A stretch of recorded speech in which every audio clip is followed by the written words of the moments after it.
Peut-on parler d'un droit naturel? Thèse, le droit naturel est l'ensemble des règles inscrites dans la nature humaine, indépendamment de toute convention sociale. Antithèse, il n'y a pas de droit naturel, tout droit est une convention de la société. Thèse, le droit naturel, c'est la voie de la raison universelle. En effet, le droit naturel n'est pas une fiction, c'est le droit idéal dont le rôle est de corriger sans cesse le droit positif. Il représente l'ensemble des règles non écrites qui inspirent la conscience universelle. Premier argument, le droit naturel est l'étalon de la justice. Rien de ce qui est de droit humain ne saurait déroger à ce qui est de droit naturel. Saint Thomas d'Aquin, Somme théologique. Il est évident qu'il est tout à fait sensé de dire, dans certains cas, qu'une loi est injuste. Pour pouvoir juger ainsi, il faut, nous dit Léo Strauss, qu'il y ait un étalon du juste et de l'injuste, indépendamment du droit positif, et qui lui est supérieur. Deuxième argument, le droit naturel est l'exigence morale. Selon John Locke et Grotius, la société est instituée pour défendre des droits qui moralement lui préexistent. Le droit à la propriété, justifié par le travail, le droit de liberté personnelle, le droit de légitime défense. Ainsi, le droit naturel est une règle qui nous fait connaître qu'une action est ou non moralement honnête. Grotius, le droit de la guerre et de la paix.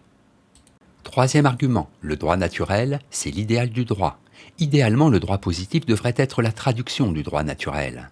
Car, pense Montesquieu, le droit naturel, c'est la raison humaine en tant qu'elle gouverne tous les peuples, et les lois civiles de chaque nation ne doivent être que des cas particuliers de cette raison universelle.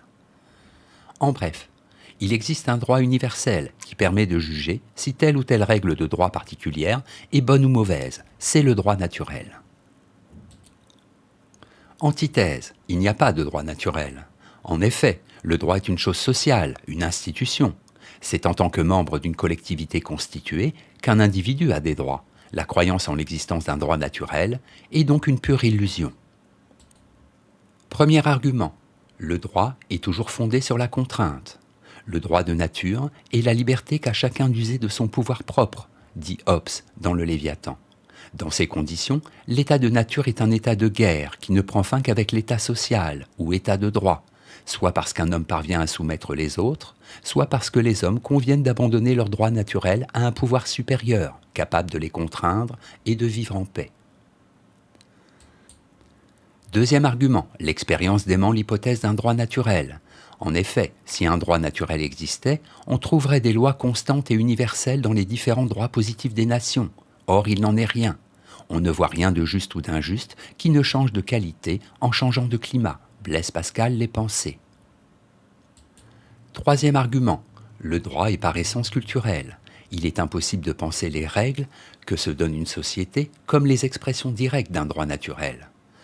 En cherchant une référence qui se fonde sur les lois de la société à laquelle on appartient, on croit remonter au naturel.